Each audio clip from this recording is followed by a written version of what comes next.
ये कहानी उस वक्त से शुरू होती है जब जेनेट पहली बार क्वांटम रेल में फंस गई थी। वो अपने आसपास की चीजों को देखकर बहुत घबरा रही होती है कि तभी कुछ क्रिएचर्स उनके ऊपर हमला कर देते हैं। वो उनके हमले से खुद को बचाने की कोशिश कर ही रही थी कि उसे वहाँ पर एक और आदमी दिखाई देता है जो उससे पूछ रहा था कि वो लोग कहाँ पर हैं। ये आदमी होता है कैंग द कॉन्करर। अब कहानी यहाँ से शिफ्ट होती है और हम अपने हीरो स्कॉट यानी कि एंट मैन को देखते हैं। जब से वो एवेंजर में शामिल हुआ था लोग उसे जानने लगे थे। जो पहले उससे नफरत करते थे अब उसके दोस्त बन चुके हैं और उसकी गर्लफ्रेंड होप अब अपने डैड की कंपनी संभालती है और वो पिम पार्टिकल का इस्तेमाल दुनिया को एक अच्छे भविष्य देने के लिए कर रही है। उनकी लाइफ बिल्कुल सही चल रही थी, यहाँ तक कि स्कॉट ने अपने ऊपर तो एक बुक भी लिखा था और अब वो कोई काम न करके बस एक अच्छा डैड बनकर रहना चाहता है। वहीं स्कॉट को जेल से कॉल आता है कि उसकी बेटी कैसी को उन्होंने एक होमलेस पीपल के लिए ऑर्गेनाइज्ड प्रोटेस्ट से गिरफ्तार कर लिया क्योंकि वो पुलिस के काम में रुकावट बन रहे थे। स्कॉट और होप जाकर उसे छुड़ाते हैं और अपने साथ लेकर आते हैं। स्कॉट उसे समझा रहा था कि उसके हीरो बनने के चक्कर में वो किसी दिन बहुत बड़ी मुसीबत में फंस सकती है, पर कैसी का कहना था कि अब वो बड़ी हो चुकी है और उसके पास खुद का एक सूट भी है तो अब वो अपनी हिफाजत खुद कर सकती है। यहाँ पर स्कॉट को पहली बार पता चलता है कि कैसी के पास भी एंटमैन का सूट है जिसे होप ने उसे दिया है। आगे हम उन लोगों को हैंक और जेनेट के साथ लंच करते हुए देखते हैं। वो सब अब साथ ही रहते थे, जहाँ कैसी हैंक और होप के साथ मिलकर क्वांटम रेल्म के बारे में और जानने की कोशिश कर रही है। हैंक स्कॉट को दिखाता है कि उसने एंट्स के ऊपर कुछ और भी काम करना शुरू कर दिया है। वो सारे एंट्स खुद ब खुद हैंक के मुताबिक कुछ भी बिल्ड कर सकते थे। वहीं कैसी भी सबको बताती है कि उसने एक डिवाइस बनाया है जिससे वो क्वांटम रेल्म के बारे में और अच्छे से जान सकते हैं। लेकिन इस बात से जेनेट जरा भी खुश नहीं थी क्योंकि उसने अपनी जिंदगी के 30 साल वहाँ बिताए थे और उसे पता था कि क्वांटम रेल्म कितना खतरनाक साबित हो सकता है। लेकिन कैसी उनसे कहती है कि उन्हें क्वांटम रेल्म के बारे में जानने के लिए वहां जाने की कोई जरूरत नहीं, वो अपने डिवाइस की मदद से यहीं पे रहकर वहां के बारे में जान सकते हैं। उसका वो डिवाइस एक रेडियो सिग्नल क्वांटम रेल्म में भेजता है और वहां से फिर वो सारा डेटा कलेक्ट करके उन्हें दिखाया जाता है। लेकिन रेडियो सिग्नल की बात सुनते ही जेनेट घबराने लगती है और वो तुरंत ही उससे वो डिवाइस को बंद करने को कहती है और खुद ही जाकर उसे बंद कर देती है। लेकिन तभी वो डिवाइस फिर से ऑन हो जाता है और वो वहां की सारी चीजों को अपने अंदर खींचने लगता है, जिसकी वजह से वो भी उसी के अंदर सभी क्वांटम रेल्म में चले जाते हैं। साथ ही हैंक के वो एंट्स भी उनके साथ अंदर आ गए थे। अब वहाँ पे स्कॉट और कैसी एक जगह पे साथ ही लैंड हुए थे। वो अपने आसपास देखकर ये समझ ही नहीं पा रहे थे कि आखिरकार वो है कहाँ पर। इधर होप और हैंक जेनेट को ढूंढ रहे थे, तभी वहाँ पर जेनेट आकर उनसे छुप कर रहने को कहती है। इधर स्कॉट होप से कॉन्टेक्ट करने की कोशिश कर रहा था पर उसका कॉन्टेक्ट हो नहीं पा रहा था। वो कैसी को बार बार ये दिलासा दे रहा था कि वो सब सेफ हैं, उन्हें कुछ भी नहीं होगा। पर तभी उनके ऊपर एक बड़ा सा क्रिएचर हमला करता है। वो क्रिएचर उन्हें मारने ही वाला था कि तभी कुछ लोग आकर उस क्रिएचर को मारकर उन्हें बचा लेते हैं। वो लोग वही क्वांटम रेल्म के रहने वाले थे। वो उन दोनों को पकड़कर अपने साथ ले जाते हैं और वो स्कॉट को एक ड्रिंक पिलाते हैं जिसके पीने के बाद वो उनकी लैंग्वेज समझने लगा था।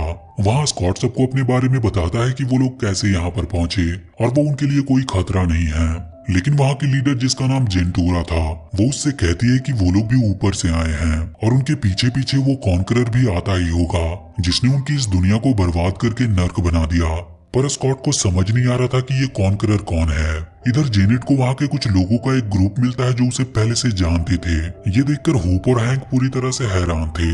वो उन लोगों को एक क्रिएचर देता है जिन पर वो सवारी कर सकते थे। वो तीनों उस पे सवार होकर एक जगह पे पहुंचते हैं जहां जेनेट हैंक और होप को भी वो ड्रिंक पिलाती है, जिसकी वजह से वो भी वहां के लोगों की लैंग्वेज को समझने लगे। वहाँ वो अपने एक पुराने दोस्त क्राइलर से मिलकर वहाँ से बाहर जाने में उसकी मदद मांगती है क्योंकि उस आदमी के साथ मिलकर जेनेट ने कॉन्करर के खिलाफ जंग किया था और वो लोग वहाँ के रिबेलियन कहलाते थे। लेकिन वहाँ पर उसे पता चलता है कि क्राइलर अब कॉन्करर से हाथ मिला चुका है और अब वो उन्हें ही पकड़ना चाहता है। पर किसी तरह वो तीनों उससे बचकर उसी के शिप को चुराकर वहाँ से भाग जाते हैं। इधर जेंटूरा स्कॉट को बता रही थी कि कैसे कॉन्करर ने उसके लोगों को मारकर अपना एक एम्पायर बना लिया और जो लोग उससे बच गए वो किसी तरह छुपकर उसके साथ उसे हराने के लिए लड़ते हैं। पर तभी अचानक से कॉन्करर के लोग उनके ऊपर हमला कर देते हैं क्योंकि उन्हें उनके बारे में अब पता चल चुका था। वो सब लोग उनकी आर्मी से अब लड़ने लगे।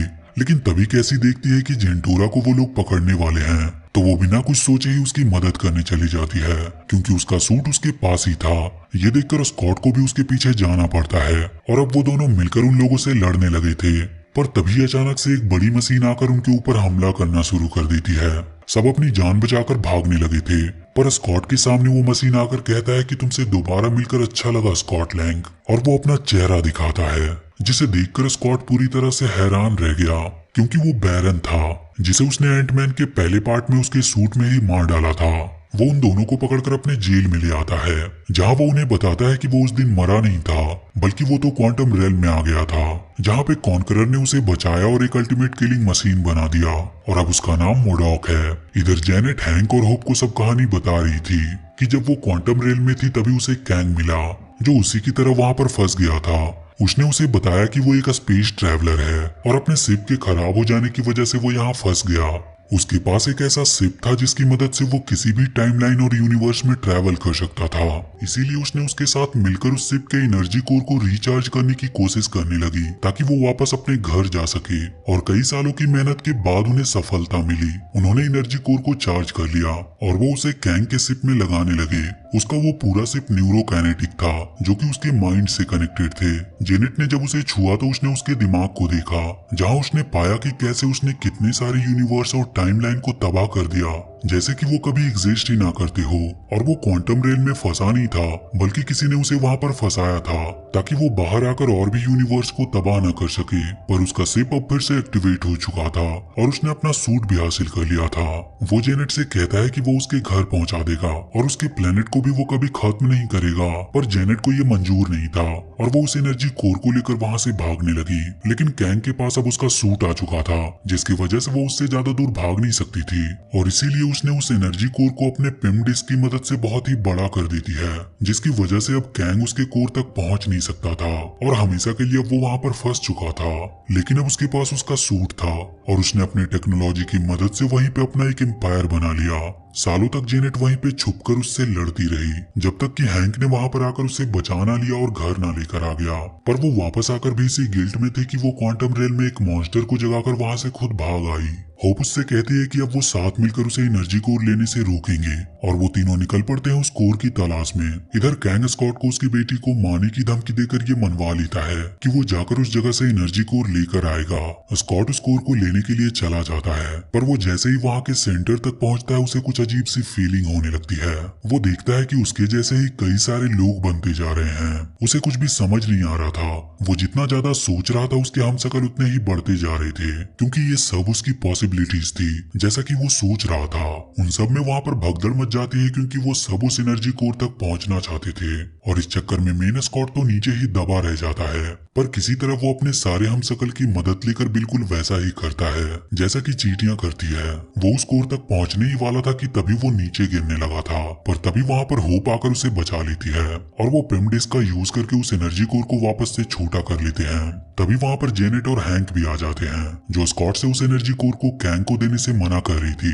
पर तभी वहां पर कैंग भी आ जाता है, जो स्कॉट से वो कोर छीन लेता है। स्कॉट और होप उसे रोकने की कोशिश करते हैं, पर इसका कोई फायदा नहीं होता और वो जेनेट को भी अपने साथी लेकर वहां से चला जाता है, क्योंकि हैंक इधर मोडॉक से लड़ने में बिजी था। इधर कैंग जेनेट को बताता है कि उसने जब टाइमलाइन में देखा तो पाया कि कैसे सारे मल्टीवर्स धीरे धीरे खत्म हो रहे थे, और वो भी वहाँ पे रहने वाले लोगों की वजह से ही। और इसीलिए उसने टाइमलाइन पे अपना कंट्रोल कर लिया, और जो भी यूनिवर्स उसके लिए थ्रेट साबित हुआ उसने उसे पहले ही खत्म कर दिया। उसने अपने सारे वेरिएंट्स को भी मार डाला। इसमें भले ही उसने क्यों ना ट्रिलियंस लोगों को मारा हो, पर इन सबसे उसे कोई फर्क नहीं पड़ता। इधर स्कॉट और होप के पास हैंक आता है, जिसके साथ उसके एंड्स थे, जो कि अब काफी बड़े बड़े लग रहे थे। वो बताता है कि इन चींटियों ने इस क्वांटम रेल में कई सालों को एक मिनट्स में बिताया है, और ये अपने इंटेलिजेंस की मदद से और भी एडवांस होते गए, और फाइनली उन चींटियों ने ही उसे ढूंढ निकाला। वहीं कैसी को जब वहाँ के गार्ड्स ले जा रहे थे तो वो उन्हें मारकर जेल में बंद जेंटूरा को छुड़ा लेती है। उसके बाद जेंटूरा उससे कहती है कि उसे अपने लोगों को ये मैसेज देना होगा कि वो सब कैंग के टावर पर एक साथ हमला करे तो वो कैंग को हरा सकते हैं। कैसी किसी तरह वहाँ के सिस्टम को हैक करके सबको ये मैसेज देती है कि वो लोग टावर के अंदर हैं, और वहाँ के लोगों को टावर पर हमला करने के लिए मोटिवेट करती है। स्कॉट भी ये सुन रहा था, और वो सब भी अब टावर की तरफ बढ़ने लगते हैं। लेकिन कैंग अब अपने पूरे एम्पायर के साथ ही वहाँ से भागने की फिराक में था।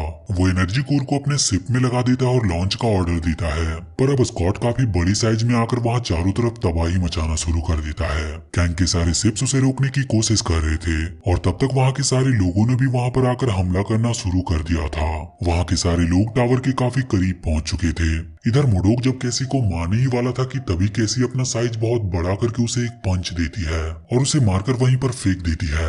कैसी उससे कहती है कि वो अब भी सुधर कर कुछ अच्छा काम कर सकता है। इधर कैंग का शिप अब टेक ऑफ करने ही वाला था लेकिन स्कॉट के एक झटके से वो पूरी शिप टूट जाती है, जिसकी वजह से कैंग अब बाहर आ चुका था और वो वहाँ के लोगों को मारना शुरू कर देता है। उसके सामने कोई भी टिक नहीं पा रहा था, यहाँ तक कि स्कॉट भी उसके हमले को झेल नहीं पा रहा था। वो स्कॉट से कहता है कि उसे पता नहीं कि उसने कितने सारे यूनिवर्स को खत्म किया है और साथ ही कितने सारे एवेंजर्स को उसने मार गिराया है। पर तभी वहाँ पर वो बड़ी बड़ी एंट्स आती है जिसे हैंक लेकर आया था।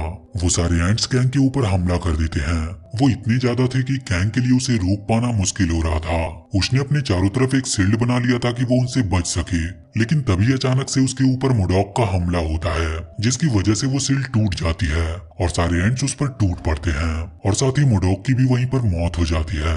तभी जेनेट उन्हें बताती है कि वो जल्दी से टावर में आ जाए क्योंकि वो वापस जा सकते हैं, लेकिन उनके पास अब ज्यादा टाइम नहीं। वो सब जल्दी से टावर के अंदर पहुंचते हैं। वहाँ पे जेनेट ने उस एनर्जी कोर का इस्तेमाल करके एक पोर्टल बनाया था जिससे होकर वो सभी वापस जाने लगे, लेकिन सभी के जाने के बाद स्कॉट के ऊपर कैंग का हमला होता है और वो उसे मारने लगता है। वो उसे मारकर खुद ही उस पोर्टल के थ्रू बाहर जाना चाहता था, लेकिन स्कॉट अपने पिम डिस्क की मदद से एक बार फिर से उस एनर्जी कोर को डिस्ट्रॉय करने लगता है। ये देखकर कैंग जल्दी से वहाँ से बाहर निकलने की कोशिश करने लगता है, लेकिन जैसे ही वो पोर्टल से बाहर निकलने वाला था उसके सामने होप आ जाती है और वो उसे मारकर उसे एनर्जी कोर के पास फेंक देती है, जिसके फटते ही वहीं पर उसकी मौत हो जाती है और साथ ही अब वो पोर्टल भी बंद हो चुका था। लेकिन वो दोनों इस बात से खुश थे कि उन्होंने क्वांटम रेलम को डिस्ट्रॉय होने से बचा लिया। पर केसी अपने डिवाइस का यूज करके एक बार फिर से उनके सामने वो पोर्टल खोल देती है और फिर वो दोनों भी वापस आ जाते हैं और इसी के साथ ये मूवी यहीं पर खत्म होती है।